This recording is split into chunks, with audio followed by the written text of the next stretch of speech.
La lluvia fina era como pequeños dardos que rebotaban en sus brazos. Cuanto más corría, más la sentía. Había dejado atrás el Valle del Oso, donde cazó y comió un conejo que le rehizo. Ascendía ahora la colina del Cuervo, desde la que escudriñaría la zona norte de caza de su tribu. Cada zancada que daba notaba cómo expulsaba el aire con más fuerza. Los pulmones le ardían. Cuando llegó a la cima, apoyó las manos en sus rodillas y respiró pausadamente varias veces para recuperarse. Alzó la vista y se dio un momento para contemplar aquel cielo plomizo que se derramaba sobre el pantano de las Almas, el bosque gris, las llanuras doradas y el cañón del Guardo. En este último había volcado todas sus esperanzas para encontrar la pieza que necesitaba, ir a donde se encaminaría después de comer algo. Dejó su arco y carcaj apoyados en el tronco de un antiguo árbol, y se aflojó un poco el vendaje de su mano izquierda. Después sacó de su zurrón un cuchillo que perteneció a su padre con el que había vivido muchas cacerías. Hizo uso de las enseñanzas de su abuela para encontrar raíces, bayas y hojas comestibles de la zona. Cuando encontró suficientes, se acercó al precipicio, desde el que había contemplado el vasto paisaje, y se sentó con las piernas colgando. Dando gracias a la naturaleza por lo que iba a comer, dejó caer al vacío una parte como ofrenda. Hubiera dado hasta su última flecha por tener una ración de destrozado de venado que preparaban en su pueblo para el solsticio del verano. Dejó las bayas para el final y empezó por las hojas y las raíces. Envolvió las últimas con las primeras y masticó fuerte para sacar todos los nutrientes que necesitaba. Sus pensamientos fueron revoloteando por sus vivencias de la infancia hasta remontar al ritual que había practicado con su abuela hacía 5 noches, en vísperas del inicio de la prueba. «Te traerá suerte, Neko», le dijo ella. Lo llevaron a cabo en una de las chozas más apartadas. Su abuela le hizo sentarse junto al fuego central mientras preparaba las brasas. Él centró su mirada en aquel naranja y negro tan atrayente mientras ella añadía distintas hierbas, hojas y ramas verdes a la hoguera.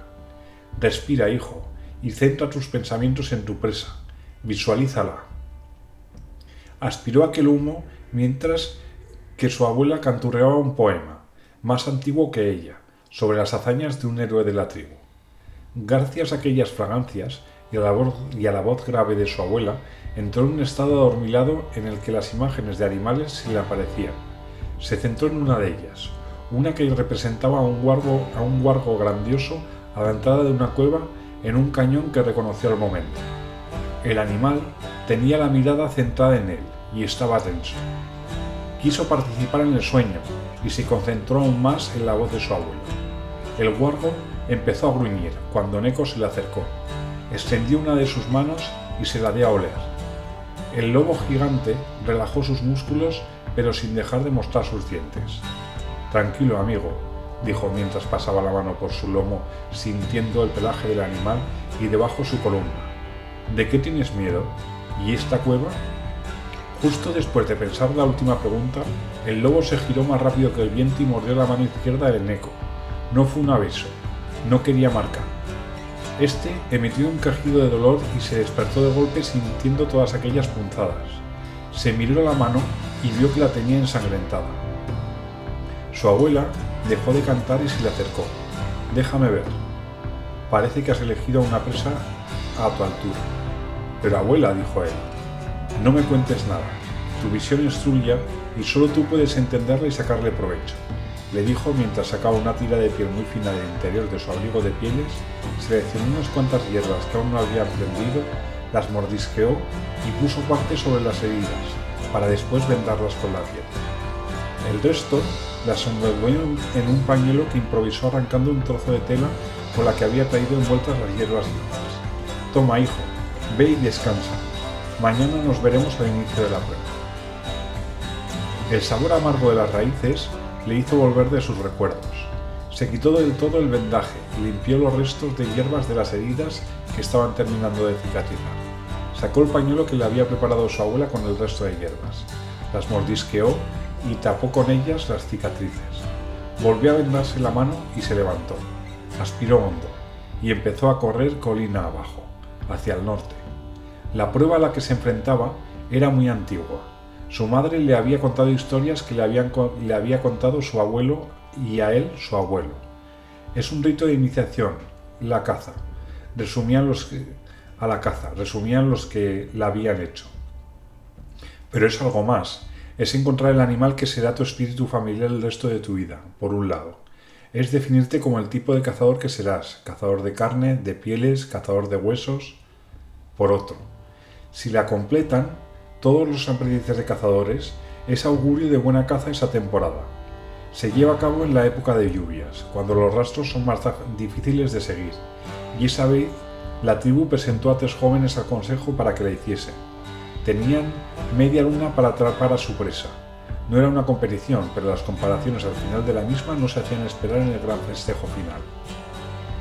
Neco eligió las tierras del norte basándose en su visión. Sabía que los otros 2 participantes habían pasado por rituales parecidos y habían elegido Lía, el sur, y Min, el oeste. La mañana del comienzo de la prueba trajo un cielo encapotado. Había estado lloviendo 2 días seguidos y el pueblo estaba todo embarrado. Todo fue muy rápido. El jefe les había dado ánimos y les dio la salida. Neco empezó a correr y mientras se alejaba distinguió la voz de su abuela. «Corre, Neco». Y eso es lo que había hecho durante 5 días. Para llegar al cañón del Guargo tenía que atravesar parte del bosque gris, entrar en él, correr un día hacia el norte y luego medio hacia el oeste. Era un bosque muy espeso donde los arbustos crecían uno al lado del otro, sin distinción, y los árboles, milenarios, habían tejido una techumbre de ramas y hojas en su lucha por acercarse al sol. Correr se hacía difícil. El ambiente era muy húmedo y tenía una temperatura más elevada que en el exterior, pero echó a un lado todo pensamiento negativo y no bajó la marcha, dejando que algunas ramas le arañasen la piel a su paso. Para orientarse, tenía que parar y subir a la copa de algún árbol, auparse más alto que el tupido techo del bosque y tomar referencias de las siluetas grisáceas de cadenas montañosas que frenaban, muy a lo lejos, este mar viviente verde oscuro. Cuando el día perdió la poca luz que tenía, decidió parar. Y era difícil correr dentro del bosque en penumbra, y en ese momento todo eran sombras oscuras. Se hacía imposible seguir. Descargó su arma de cazador y su zurrón, y rastreó la zona en busca de alimento.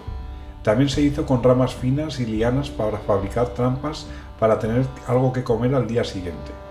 Casi a ciegas, dejó media docena preparadas en el perímetro de su improvisado campamento y se echó a descansar.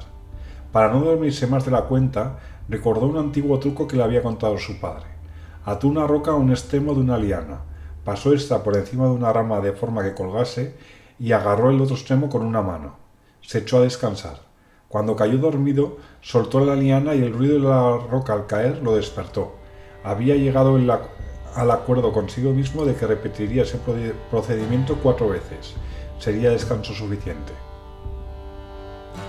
Aún seguía el bosque pintado de azules oscuros cuando fue a revisar las trampas. Se habían activado 4 y había presas en 2. Rompió todas las trampas mientras las revisaba y dio gracias por sus presas, dejando unos frutos que le sobraron de la comida nocturna donde durmió. Había cazado un par de roedores de mediano tamaño. Los guardó en el zurrón para cuando saliese del bosque. Subió a la superficie del bosque para guiarse de nuevo, tomó una profunda bocanada de aire no viciado y decidió que ya podía girar al oeste. En esa dirección, una V formada por 2 montañas que se chocaban en la base señalaba la entrada al cañón del Guargo. Se sumergió de nuevo en el bosque y reemprendió la carrera justo cuando empezaba a llover. El ambiente se cargó aún más, y aunque el agua no lo tocaba directamente, pronto sus botas de pieles empezaron a acumular barro en las suelas. Paró un par de veces a limpiarlas.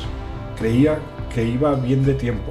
Había calculado 4 soles para capturar a su guargo, llevaba 7 de camino, lo que le dejaba un margen de 3 para imprevistos. El bosque empezó a hacerse menos espeso y se respiraba mejor. Estaba llegando al linde del bosque. Eso le dio ánimos para forzar un poco más el paso, cuando de repente sintió un fuerte tirón en la pierna que tenía retrasada. Algo lo arrastró hacia atrás.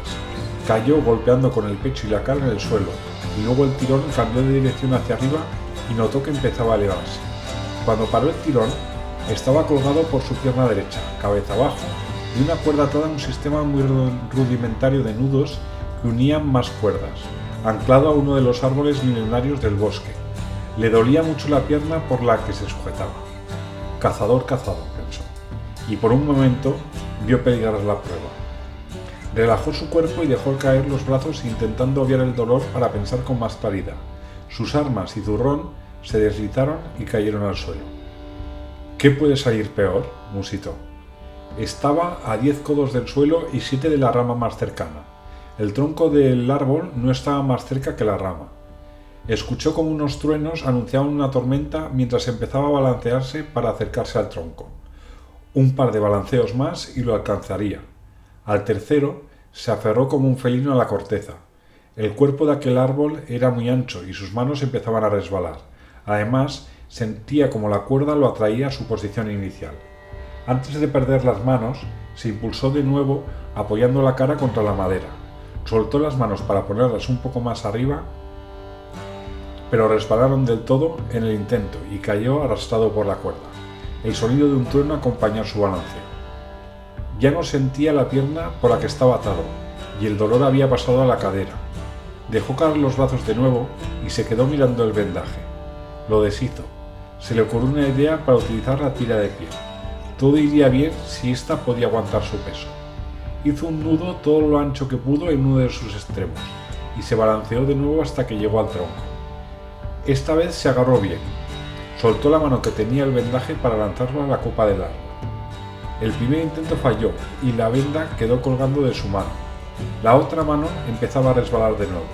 Un intento más, solo uno, pensó. Clavó las uñas en la corteza y lanzó de nuevo la venda. El nudo del extremo quedó trabado en la unión de dos ramas recias justo cuando se soltó de la otra mano.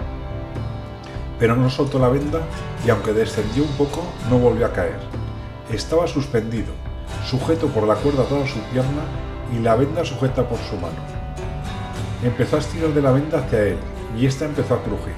Le temblaban los brazos por el esfuerzo. Poco a poco, palmo a palmo, iba ascendiendo. Las manos empapadas en sudor resbalaban en la piel por lo que rodeó la palma de su mano con una vuelta de venda para no perderla e intentó recuperar las fuerzas. Comprobó que era peor y que aún parado seguía haciendo fuerza resistiendo el tirón de la cuerda y la venda seguía crujiendo. Utilizando su último impulso, siguió subiendo hasta que, por fin, estuvo paralelo a la rama que sujetaba la cuerda. Dio un fuerte estirón a la venda, esta se partió, pero con reflejos de puma fue capaz de abrazarse a la rama. Con los dos brazos bien afianzados, recorrió la rama hasta donde estaba atada la cuerda, mientras dejaba de sentir la fuerza de ésta en la pierna. Cuando pudo, agarró sus piernas también a la rama, y así, colgado de piernas y brazos, llegó al nudo. Se puso a horcajadas encima de la rama y empezó a soltar los nudos del sistema de cuerdas. Cuando fue libre, descendió del árbol, no sin problemas ya que no sentía la pierna derecha. Se tumbó en el suelo a descansar, pero no se dio mucho tiempo. No quería saber quién había puesto la trampa. Si era una de las tribus rivales, podía tener problemas cuando viniesen a comprobarla. Recuperó su equipo e improvisó una muleta con una rama para seguir su camino. Antes de salir del bosque, y alejado de la zona de la trampa, encendió una pequeña hoguera para cocinar a los roedores y comió rápido. Apagó la hoguera y siguió cojeando hacia el cañón. La pierna aún le dolía, pero se iba recuperando. Había dejado de llover y cuando llegó a la entrada al cañón comenzaba la noche. Bebió del agua cristalina y helada del riachuelo que descendía por él y se detuvo en un abrigo de roca a descansar. Había perdido tiempo y en esas condiciones no sabía si iba a poder cazar su guarro. Siguió pensando hasta que se quedó dormido. Despertó despejado y con la pierna mucho mejor. Era noche cerrada y se entreveía la luna entre una espesa niebla que había descendido por el cañón. Luna llena, noche de caza. Se levantó para continuar su camino. Ya no necesitaba muleta, aunque aún cojeaba un poco. De repente le sorprendió un aullido profundo que anunciaba los peligros de la noche. No hubo respuesta.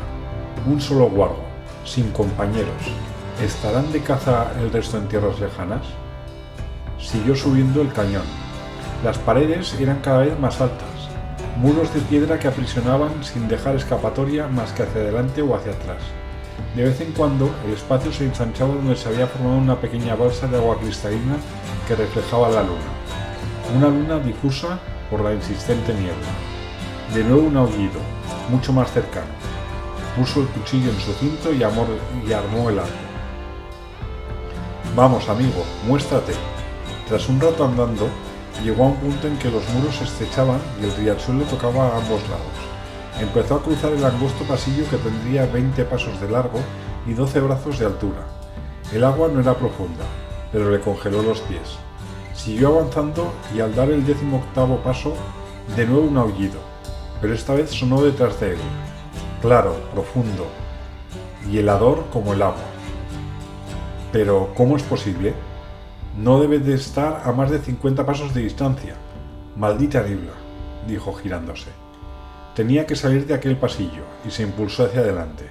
Seguro que me ha olido, pensó mientras entraba en el recinto circular de unos 30 pasos de diámetro y con muros más altos que los del pasillo. Una catarata insuperable presidía la zona. En el lado izquierdo, una balsa enorme en forma de luna creciente cubría el suelo. En el lado derecho, la entrada a una cueva oscura como una noche en el bosque gris, y el resto suelo de guijarros, sin ningún parapeto. Reconoció la cueva, era la que había visto en la visión. «Vamos, amigo, solo faltas tú y la visión estará completa», pensó, mientras se colocaba en el centro de la plaza y tensaba su arco en dirección al pasillo por el que había entrado cubierto por la niebla. Oyó pasos lentos en el agua y un gruñido grave y sostenido, pero no veía nada aún. «Muéstrate», se sorprendió chillando. Una silueta se empezó a formar saliendo del pasillo. Era más alta que él y oscura como el carbón. Dos ojos amarillos centellearon como cuando un haz de luz de luna se reflejó en ellos. El gruñido no cesaba y de repente la bestia ladró de tal forma que los oídos le hicieron daño y le retumbó el pecho, para volver al gruñido sostenido que hacía que vibrase la cuerda tensa de su arco. Lentamente se fue formando la figura del animal, majestuoso a la luz de la luna. Primero la cabeza, con sus dos orejas enhiestas y una boca fortificada por dos empalizadas de lanzas de marfil, y esos ojos que lo ahogaban. Los hombros eran una mole de músculos tensos que reposaban sobre dos columnas azabache y en la base unas pezuñas acabadas en 4 dagas. Volvió a ladrar, y agachando la cabeza se empezó a mover hacia la izquierda sin apartar la vista y sin dejar de gruñir. Pudo ver que su pata trasera izquierda la tenía encogida y cojeaba levemente cuando andaba. Se dirigía hacia la entrada de la cueva. Neko estaba paralizado, pero sacó fuerzas para tensar aún más el arco. El guargo ladró 3 veces, muy seguidas, y se puso entre la cueva y él. ¿Y ahora qué, amigo? No quiero batir a una presa herida, no hay honor en ello, pero tú, hasta con 3 patas heridas me despedazarías si me tuvieses a rango. La bestia, sin dejar de gruñir, agachó aún más la cabeza y tomó una postura ofensiva. Con cada respiración, 2 bocanadas de vaho salían propulsadas de su nariz. Estaba lista para atacar. «Eres mi espíritu familiar, lo he visto», le explicó Neko concentrado en la cuerda tensa de su arco. «¿Cómo resolvemos esto, rey del cañón?» El lobo gigante dejó de gruñir sin perder su postura. «Ya veo que no ves la salida tú tampoco. Dime al menos por qué proteges la cue...». 5 ladridos seguidos y volvió el gruñido. «Diría que me entiendes», continuó Neko mientras empezaba a despuntar el alba. «Tranquilo, amigo. ¿Dejarás de gruñir si bajo el arma?» Dejó caer el arco a un lado y recogió la flecha en su carcaj. Cesó el gruñido. «Tengo una misión. ¿Acaso he fallado? ¿Acaso no eres tú mi familiar?» 2 ladridos. «Está bien, los tiro, mira». Y Neko lanzó a unos pies de distancia el arco, el carcaj y el cuchillo. El animal se sentó y le clavó la mirada aún más. «¿Qué ves con esos ojos que me escrutan por fuera y por dentro?» El lobo relajó su expresión facial, entreabrió la boca para empezar a respirar por ella mientras colgaba su lengua, y giró un poco su cabeza como si por esa oreja escuchase mejor. Está bien, me has vencido. Desandaré mis pasos. Gracias por no atacarme. ¿Puedo marcharme en paz? Un ladrido. Neko se dio la vuelta y se dirigió hacia el pasillo de salida pensando en cómo había fallado la prueba y lo que supondría eso para su tribu. Cuando había metido uno de sus pies en la helada agua, oyó 3 ladridos, graves, calmados. Se giró y vio que el lobo estaba mirando hacia la cueva. 3 ladridos más. Tras unos segundos, que se le hicieron eternos, de la cueva emergieron 2 cachorros de huargo andando a trompicones. Así que eres una hembra. Y pensar que mi idea era darte muerte, ¿qué hubiesen hecho estos 2? Los 2 cachorros se enredaron entre las piernas de la reina del cañón y empezaron a mamar. Así que no solo te protegías a ti, perdona por no saberlo ver. Marcho ya, quedad en paz. 2 ladridos. ¿Qué más quieres de mí? Un ladrido. Neko volvió al centro del recinto. Cuando los cachorros terminaron, la loba los lamió y se puso a andar hasta el principio del pasillo. La siguieron tropezando con cada guijarro. ¿Te vas? Muy bien, así no sabré a dónde te diriges. Un ladrido. ¿Algo más? Un ladrido otra vez y la huargo miró hacia la cueva. Otro ladrido y dirigió la mirada hacia Neko de nuevo. ¿La cueva? ¿Yo? La loba se giró y empezó a andar de nuevo entrando en el pasillo con sus cachorros. Está bien, vive feliz, mi reina. Cuando dejó de verlos, oyó un aullido lastimero que se alejaba bajando por el cañón. Neko se acercó a la entrada de la cueva y notó que el ambiente estaba caldeado. ¿Unos gemidos?, pensó. ¿Qué era eso que oía al fondo de la cueva? Se adentró sin pensarlo y descubrió, cubierta por unas hierbas secas, una cachorro de huargo apenas recién nacida. No podía andar aún y se quejaba pidiendo que le dieran de comer. Mi reina, pensó, ella es mi familiar, y volvió a escuchar otro aullido lastimero que venía de tan lejos que no sabía si lo había confundido con el ulular del aire. Salve, Neko. Y así termina la historia de por qué los huargos son nuestros amigos y nos protegemos mutuamente.